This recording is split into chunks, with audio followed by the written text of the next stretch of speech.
Joining me now is Alex Morse. He is running for Congress in Massachusetts 1st District as a Justice Democrat. That means he is uncorrupted, takes no corporate PAC money. He's running against one of the most powerful Democrats in the country.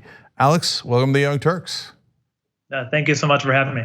No problem. So you have an amazing life story that I want to get to in a second. But first, Richard Neal. He's the head of the Ways and Means Committee, and that means he controls the budget. So he says he's busy fighting against Trump. So why bother primarying a Democrat fighting against Trump? Yeah, I think he's really not putting the full force power that he has as a member of Congress and chair of Ways and Means to hold this president accountable. He does not support opening an impeachment inquiry. I think he's more interested in listening to leadership in the establishment than listening to constituents here in Western Mass. And so whether it's on impeachment, whether it's on seizing the New York state tax returns, the congressman continues to fail to hold this president accountable. And so, yes, he has power, but power for who? Certainly not using that power for the people here in Western Mass and not using it to hold Donald Trump accountable.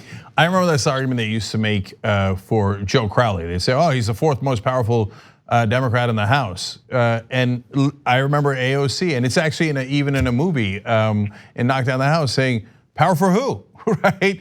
And Crowley never used that power for the voters. And now you see AOC wielding that power fairly effectively for the voters.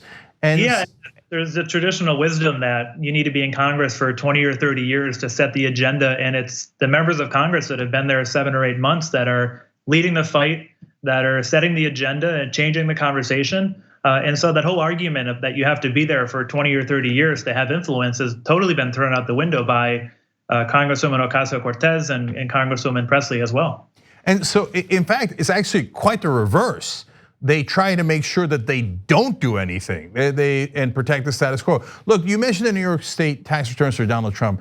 Some people might not know about that, and it's an amazing story. So the Democrats right now say, well, there's nothing we can do. We can't get his tax returns, so I guess we'll never find out about his financial improprieties. That's not true, is it? No, not true at all. And Congressman Neal is the one Democrat in Washington that could actually seize those returns.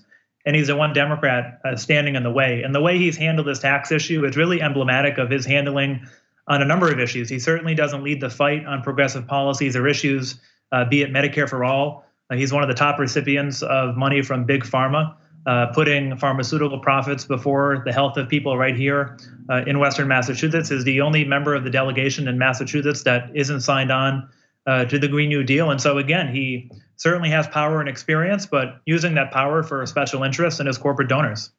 Maybe that's who gave him the name. Maybe the big drug companies were like, Neal, and he's like, no problem, can do. So, and as always with these incumbents, they get almost no money from the grassroots, no small dollar donations, whereas Alex's campaign is all dependent on small donors. In fact, I'll give you the website right now, Alex Morse forcongress.com. We'll have the links down below if you're watching this later on YouTube or Facebook. Just click on them, especially donate, because if you don't support these uncorrupted candidates, well, then they can't win without you. But with you, they can accomplish anything, as we saw in the last cycle. So, Alex, look, I can go on forever with Richard Neal, against Medicare for all, against Green New Deal. In fact, not just against it, using his power to block those legislation, right, and protecting Trump. I don't know why he bothers calling himself a Democrat, et cetera. But let's talk about you as well. So you were the first person in your family to get a college education? Yes, that's true. And you went to Brown, which is an Ivy League school. I'm gonna ask a funny question. How did that even thought get into your head, right? Your dad worked in a factory, if I'm not mistaken, no one else is gone. How did it get in your head, you know what, I bet I could go to an Ivy League school? Yeah, my parents grew up very poor here in Holyoke, and my dad has still worked at the same meatpacking company in Springfield for the last 33 years. So he still works there today. My mom opened up a family daycare for many years and went from job to job, and they were able to move out of poverty into the working class. And I grew up, I went to the Holyoke public schools, and I was one of the lucky ones. I was in a program called Upward Bound, which is a trio program for low-income and first-generation college-bound students. And so I was able to have a network of mentors. They took me on college visits, helped me with the financial aid applications. And I had a counselor one summer at Upward Bound that introduced me to Brown, and I fell in love, and that's where I ended up. And growing up in Holyoke and internalizing these expectations that people had for kids like me, I was even, intimidated. Like, am I going to be able to hold up there? And I quickly realized that it's much harder to get into schools like that than it is to be there. And it's really a question of access and opportunity. And when given the option to go on to grad school or live in a big city, it was really easy for me to decide to go back to my hometown to make sure that other young people had the same opportunities that I had. Alex, I had a similar experience because I remember my uncle telling me before I went to Penn undergrad, going, "You are crazy, do not go, they're going to eat you alive, they are too smart." And then I went, I was like, these are the guys who are too smart? Right? Oh yeah, I went to like 2 classes and I said, all right, I think I'll be okay. Right, so, but then you decide you're gonna be even ballsier, and okay, you come out of Brown and you're like, all right, instead of going to Wall Street or now, your family grew up poor, middle class, et cetera, get some money. No, I'm gonna run for mayor right out of college. What? Oh yeah, I was 21. I was still a senior at Brown. I saved some money by not having a dorm that year, sleeping on couches of friends' dorms. So I would drive back and forth from Providence over to Western Mass. Knocked on thousands of doors that year, and I ran against the 68-year-old Democratic incumbent mayor. And people told me to run for something else, not run at all, to wait my turn. And this was against somebody that had been involved in politics for 30 years. So a smaller race, obviously, but we know that we bypass the establishment, elected officials that are more loyal to an incumbent than they are to the people they represent, and just bringing our message directly to people in their doorsteps, in their kitchens, in the living rooms. And that's what we're going to do on a larger scale in every one of the 87 cities and towns in the 1st district here in Massachusetts.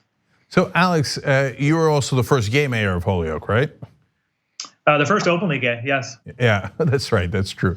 So how does a 21, 22-year-old kid who is going to be the first gay mayor of Holyoke wind up beating a 68-year-old incumbent Democrat? How in the world did you do that? It's a similar narrative as to why I'm running today. I ran 8 years ago because a lot of people and places can relate to this. We were once the paper capital of the world, the paper city, a lot of paper mills and a bustling city, and people had this nostalgia for what once was, but people had resigned themselves to the fact that our best days were behind us. And I grew up in Holyoke, a lot of poverty. Only 49% of our kids were graduating from high school, high crime, businesses leaving the downtown, and at the same time, the same people in office year after year. Voter turnout was abysmal, no accountability or direct civic engagement and action at city council meetings. And so it was, we have to take ownership of the future of our community, and nothing changes if nothing changes. And so I wanted to make sure to come back and, provide a vision and hope again to people in Holyoke. And there were people and places and neighborhoods that were historically left behind and left out, particularly the Latinx community in Holyoke. We're about 50% Latino, mostly of Puerto Rican descent, that have been historically excluded from city government. And so we've also made it our mission to make sure we have a representative government, make investments and show up in parks and public housing and improvements in every single neighborhood, not just some.